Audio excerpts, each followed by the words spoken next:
அத்தை அத்தை, என்னடி இப்படி பதறி அடிச்சிட்டு ஓடி வர? முத்துரசி சின்னம்மாவும் சுப்புலட்சுமி அத்தையும் வந்திருக்காங்க அத்தை. எங்க இருக்காங்க? ஹால்ல உட்கார வச்சிருக்கேன். சரி சரி, நீ போய் கொஞ்சம் மோர் எடுத்துட்டு வா போ. சரிங்க, சீக்கிரம் வா.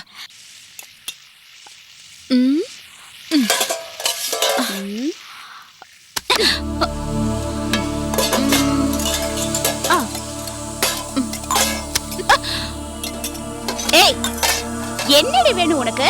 மோர் எங்க வச்சிருக்க? இதா இருக்கு. கொட்டிக்கிறதுனா மட்டும் முதல்ல வந்துடு. இது எனக்கு ஒண்ணும் கிடையாது. முத்தரசி சின்னம்மாவும் சுப்புலட்சுமி அத்தையும் வந்திருக்காங்க. ஏதோ முக்கியமான விஷயம் பேச போறாங்களாம். அவங்களுக்கு தான் மோர் எடுத்துட்டு போறேன். அநேகமா ஒன்ன பத்தி தான் இருக்கும். வாயில சூடு வச்சனா? பாத்துமா, இழுத்துக்கு போகுது. ஆமா, அம்மா சுப்புலட்சுமியோட எதுக்கு சேர்ந்து வந்திருக்காங்க? வில்லங்கமாச்சே. என்ன விஷயமா பேச வந்திருப்பாங்க? ஆஹா, இது இப்படியே விட்டுறக்கூடாது. என்னன்னு தெரிஞ்சுக்கணும். சமையல வந்து பாத்துக்கலாம். என்ன நின்னுட்டு இருக்கீங்க? உட்காருங்க. அக்கா, உங்ககிட்ட கொஞ்சம் பேசணும். பேசுறதுக்கு தானே வந்திருக்கீங்க, உட்கார்ந்து பேசுவோம். ரொம்ப முக்கியமான விஷயம். நீ உள்ள போய் பேசலாம். முக்கியமான விஷயமா? அத்தை, வடிவு, அடுப்பங்கரையில இளவஞ்சி கொஞ்சம் ஒத்தாசியா இருமா. சரிங்க. சரி போ.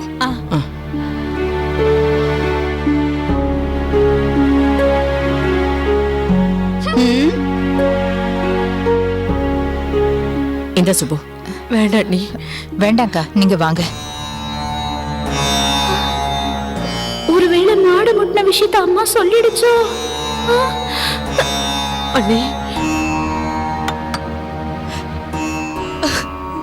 வாங்க வாங்க.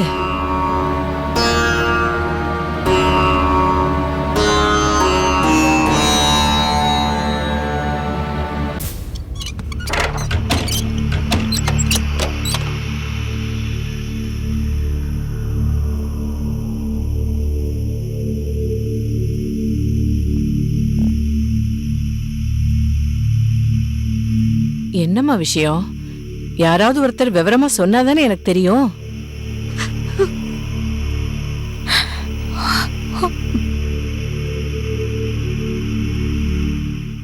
நான் கேட்க கேட்க அமைதியா இருந்தா நான் எப்படி தெரிஞ்சுக்கிறது? விஷயம் என்னன்னு சொல்லுங்க. அக்கா, நான் என்னத்த சொல்லுவேன்? முத்தரசி அண்ணி நம்ம எல்லாரையும் விட்டுட்டு போறதுக்கு முடிவு பண்ணிட்டாங்க.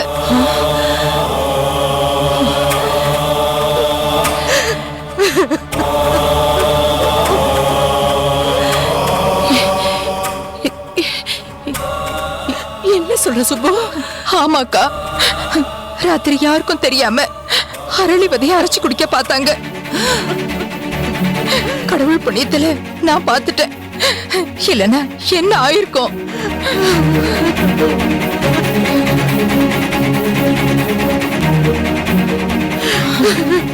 பாவி மகளே, என்ன ஆச்சரி உனக்கு? என்ன குறை உன் மனசுல? சொன்னாதானே நாங்க தீர்த்து வைப்போம். சொல்லுடி சொல்லுடி. அரளி விதைய அரைச்சு குடிக்கிற அளவுக்கு உனக்கு என்னடி கஷ்டம்? சொல்லு. அண்ணி, அந்த கஷ்டத்தை கேட்டா மேற்கொண்டு நீங்களும் கஷ்டப்படுவீங்க அண்ணி.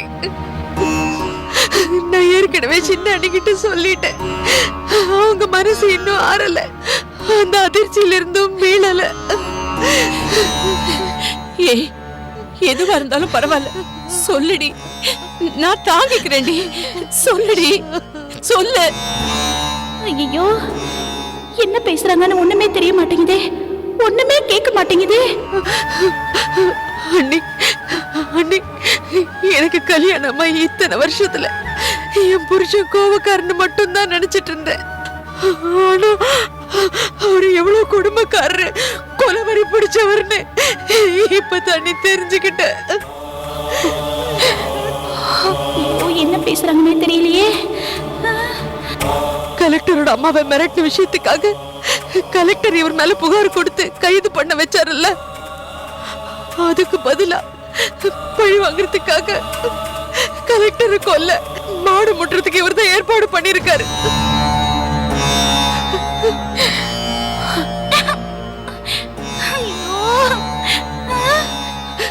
புண்ணியத்துல கங்கா கலெக்டரை காப்பாத்தி கடைசியில் அவளை மாடு குத்தி எவ்வளவு போராட்டத்துக்கு நடுவுல எல்லாம் நல்லபடியா முடிஞ்சு போச்சா நீ.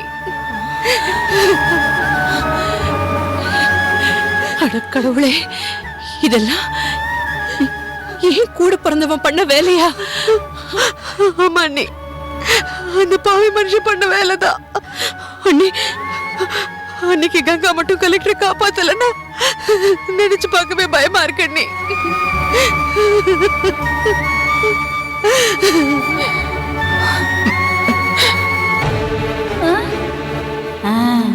அந்த பக்கம் ஜன்னல் இருக்கு.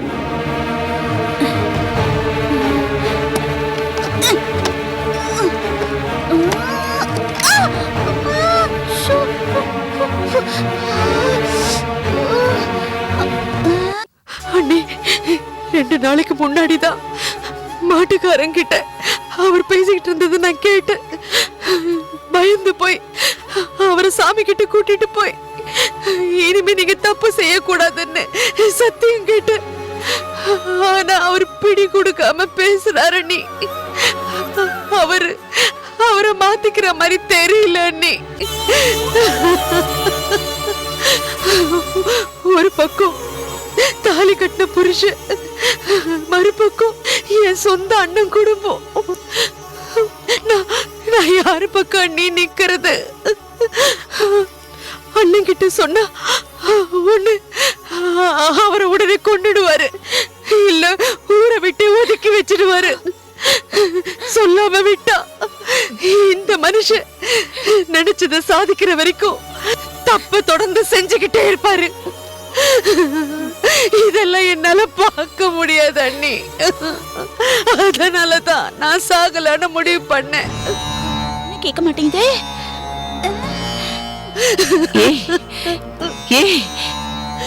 நீ இவ்வளவு கோழையா இருப்பேன்னு நான் நினைக்கலடி. ஏண்டி, நீ செத்து போயிட்டா இதுக்கெல்லாம் ஒரு முடிவு கிடைக்குமா? விட மாட்டேன். இத பாரு, இந்த பிரச்சனையை நான் சும்மா விட மாட்டேன்.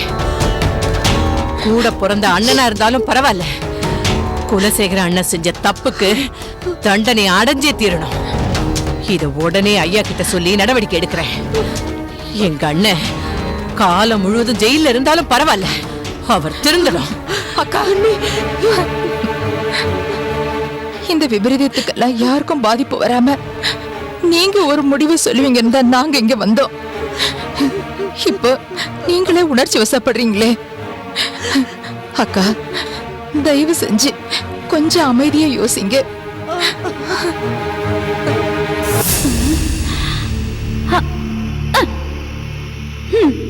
ஒன்னும் கேட்க மாட்டேங்குது.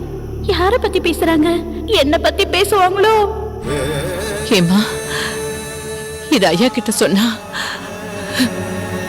உன் புருஷனுக்கு பாதிப்பு வரும்னு நீ பயப்படுறியா? ஐயோ இல்ல நீ, என் புருஷனுக்கு பாதிப்பு வரும் நான் பயப்படல. அவரால சுப்புலட்சுமி அண்ணி குடும்பத்துக்கு எந்த பாதிப்பும் வரக்கூடாதுன்னு தான் நான் கடவுளை வேண்டிக்கிறேன். என்ன பேசுறாங்கன்னு எப்படி கேக்குறது? இந்த ரூமுக்கு பின்பக்கம் ஒரு ஜன்னல் இருக்குல்ல, அது வழியா கேட்டுக்கிறேன்.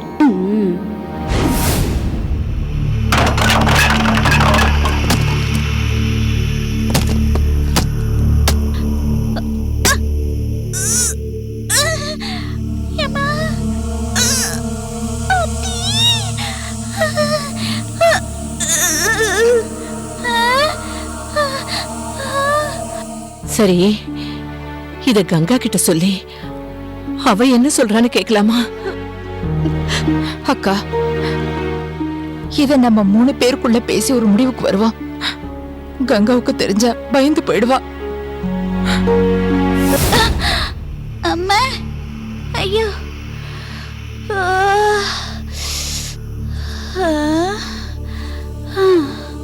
அப்பா, என்ன பேசுறாங்கன்னு ஒட்டு கேட்டே ஆகணும். இதெல்லாம் சரியா வராது. இந்த விஷயம் கொஞ்சம் கசிஞ்சு அந்த கற்பகத்துக்கு தெரிஞ்சா அவ்வளவுதான். மறுபடியும் பழைய கற்பகமா மாறினாலும் மாறிடுவாங்க. அம்மா, அப்புறம் பழையபடியா தான் மகன் உயிருக்கு ஆபத்துன்னு நம்ம கங்காவை ஒதுக்கிடுவாங்கக்கா. ஆமா அண்ணி, சுபலட்சுமி அண்ணி சொல்றது சரிதான்.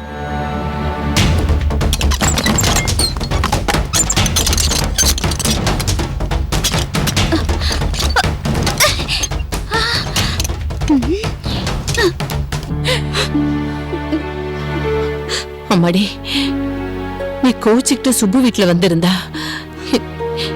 இன்னும் அண்ணனுக்கு கோவம் அதிகமாயிடும். அதனால நீ வீட்டுக்கு போய் அண்ணனோட நடவடிக்கையை கவனிச்சுக்கிட்டே இருக்கணும்.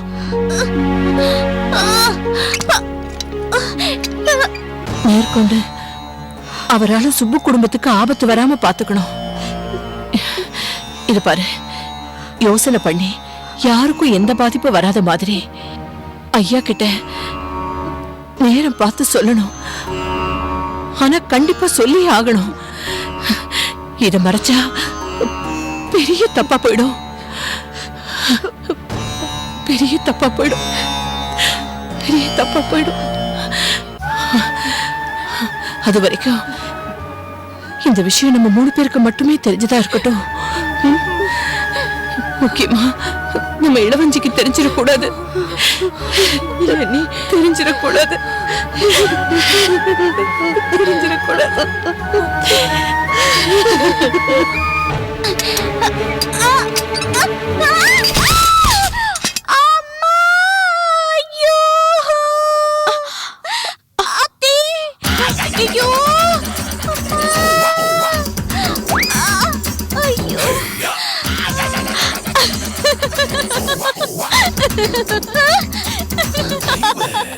ஐயோ,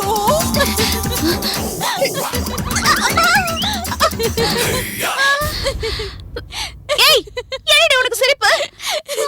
இல்ல இல்ல, ஏதோ பூசணிக்காய் பொத்துன்னு விழுந்து தெரிச்ச மாதிரி சவுண்ட் வந்துச்சேன்னு பார்த்தா நீ விழுந்து கிடக்குற. என்ன பார்த்தா உனக்கு பூசணிக்காய் மாதிரி தெரியுதா? நான் திருவாணிக்கானோட தேடிட்டு இருக்கேன். உன் காதுல தோடு திருவாணி எல்லாமே கரெக்டா தானே இருக்கு? அது நேத்து தவிச்ச திருவாணிடி. சும்மா சும்மா கேள்வி கேட்டுட்டு இருக்க. இப்படிதான் அடுத்தவங்க பிரச்சனையில மூக்க நுழைச்சு ஒட்டி கேட்டா மூக்கு உடையுன்னு கேள்விப்பட்டிருக்கேன். இடுப்பு உடையுன்னு இப்பதான் பாக்குறேன். இன்னும் 2 நாளைக்கு நீ இப்படி இப்படி இப்படிதான் நடக்க மாட்டியே. ஒண்ணா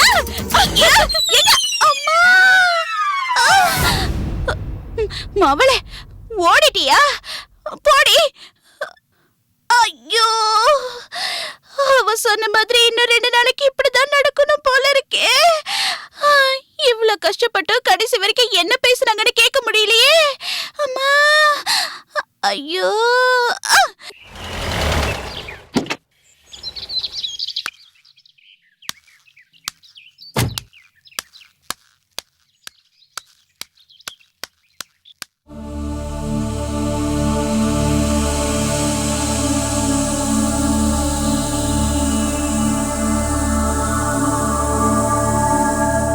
என்னடி பாக்குற? அப்பா இல்ல. எந்த குடிய கெடுக்க எங்க போனாரோ யாருக்கு தெரியும்? மா, அப்பா உன்னை பார்த்தாரா? நீ வந்தது அவருக்கு தெரியுமா? பார்த்தாரு, பார்க்கல. உனக்கு என்னடி? நீ எது கேக்குற? எங்க அப்பா ரோஷக்காரர். உன்னை பார்த்திருந்தா உள்ளே சேர்த்திருக்க மாட்டாரு. என்ன இருந்தாலும் நீ என்ன பெத்தவ. நீ தெருவுல அனாதையா நின்னேனா என்னால சகிச்சிட்டு இருக்க முடியாது. அதான் அப்பா பார்த்து சமாதானமா பேசிட்டு போலான்னு வந்தேன். இளவஞ்சி, மரியாதையா போயிடு. நான் ரொம்ப கோவமா இருக்கேன். இப்ப நீ போல விளக்குமாறு பிஞ்சிடும். அடடா, முத்தரசி அம்மா வாங்க. முத்தரசி அம்மா, நீங்க வர்றத சொல்லிருந்தீங்கன்னா தாட்டா போட்டெல்லாம் மேலதாளத்தோட வரவேற்பு கொடுத்திருப்பேனே. என்ன பண்ணீங்க? அம்மா பார்த்ததும் நாக்க புடுங்கிக்கிற மாதிரி 4 வார்த்தை கேப்பீங்கன்னு பார்த்தா கொஞ்சம் மாதிரி பேசுறீங்க. சீ, என் வயித்துல பிறந்தவளாடி நீ? நான் உயிரோட இருக்கும் போதே பெத்தவ தலையில கொள்ளி வைக்கணும்னு நினைக்கிறியே? இளவஞ்சி என் பொண்ணுடி. பெத்த அப்பனுக்காக உயிரையே கொடுப்பா. இவளை பெத்ததுக்காக நான் ரொம்ப பெருமைப்படுறேன்டி. நீ தான் இருக்கியே, கட்டின புருஷனை சோத்து கல்லாட விட்டுட்டு கண்ண உங்க வீட்டுக்கு விருந்து சாப்பிட போயிட்ட. மறுபடியும் உன்னை இந்த வீட்டுக்கு சேர்த்ததுக்கே அப்பா கால்ல விழுந்து மன்னிப்பு கேளு. ஏண்டி உங்க அப்பா கால்ல விழுந்து மன்னிப்பு கேட்கிற அளவுக்கு நான் என்னடி தப்பு பண்ணேன்? சாகறதுக்கு தான் போனேன், சாவு வரல. எம்மங்கிட்ட போறதுக்கு பதிலா உங்க அப்பா கிட்ட வந்துட்டேன். மா, நீ சாகுற அளவுக்கு அப்படி என்னமா அப்பா பண்ணிட்டாரு? உனக்கு சோறு போடலையா, நகை போடலையா, நீ ஆசைப்பட்டதெல்லாம் வாங்கி கொடுக்கலையா? உன்னை ராணி மாதிரி பாத்துக்கிறாரு. உனக்கு என்னமா குறை வச்சாரு? ஆனா நீ அப்பாவை பார்த்து 4 பேர் கேள்வி கேட்கிற மாதிரி நடந்துக்கிட்ட. ஏய், நாங்க 2 பேரும் புருஷன் பொண்டாட்டிங்கடி. எங்க 2 பேருக்குள்ள 1000 இருக்கும். நீ நடுவுல எதுக்கு மூக்க நுழைக்கிற? நீ முதல்ல போய் உன் புருஷனோட வாழற வழிய பாரு. புருஷன் கெட்ட வழியில போனா வேண்டாங்க, நல்ல வழியில போங்கன்னு சொல்றவ உங்களுக்கு கெட்டவளா? புருஷன் என்ன செஞ்சாலும் அவனுக்கு துணையா இருக்கிறவ தான் நல்லவ. ஒரு ராஜா இருந்தாராம், அவரு பெருவிலேயே குருடனா. புருஷன் பார்க்காத உலகத்தை தானும் பார்க்க மாட்டேன்னு கடைசி வரைக்கும் கண்ணை கட்டிட்டு வாழ்ந்தாளா அந்த ராணி. அவ பொம்பளை. அதை விடுமா, நான் ஒரு கதை சொல்றேன்.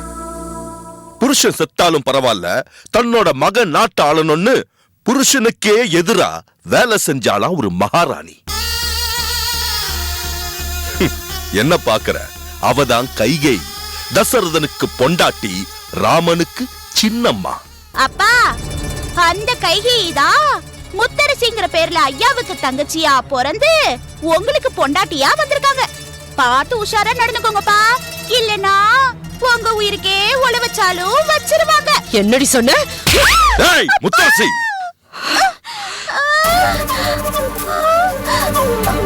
கொன்னுடு வேண்டி. பெத்தவளா நீ? பேசிட்டு இருக்கும்போது கை தட்டி அடிக்கிற. இனிமே உன் மூச்சிலே முழிக்க மாட்டேன். வெளியில போடு. முத்தரசி, ஏன் அவளை அரைஞ்ச? உங்க உயிருக்கு நான் உல வைப்பேன்னு சொல்றா, அதை கேட்டுட்டு நான் சும்மா இருக்கணுமா? அவ சொன்னதுல என்னடி தப்பு? என்ன தப்புங்கிற? ஏன் உயிருக்கு உல வைக்கத்தானே நீ ஐயாவை பார்க்க போன? அவர்கிட்ட சொல்லிட்டா அவர் என்ன என் தலையை எடுத்துருவாரா? என்னைக்கு ஐயா சுப்புலட்சுமியை தொட்டாரோ அன்னைக்கு எடுத்த சபதண்டி இது. நான் என்னடி தப்பு பண்ண? ஊர்ல உலகத்துல நடக்காததையா செஞ்சிட்டேன்? ஒரு அண்ணன்கார தன் தங்கச்சிக்கு நடக்கிற கொடுமையை தட்டி கேட்க மாட்டானா? அதைத்தாண்டி நானும் செஞ்சேன். ஒரு அண்ணனா இருந்து என் கடமையை செஞ்சேன்டி. அந்த சுப்புலட்சுமி குடும்பத்தை தட்டி கேட்காம அழிக்காம விட மாட்டேன்டி. அழிச்சே தீருவேண்டி. என்ன எந்த சக்தியாலையும் தடுக்க முடியாதுடி. தடுக்கவே முடியாது.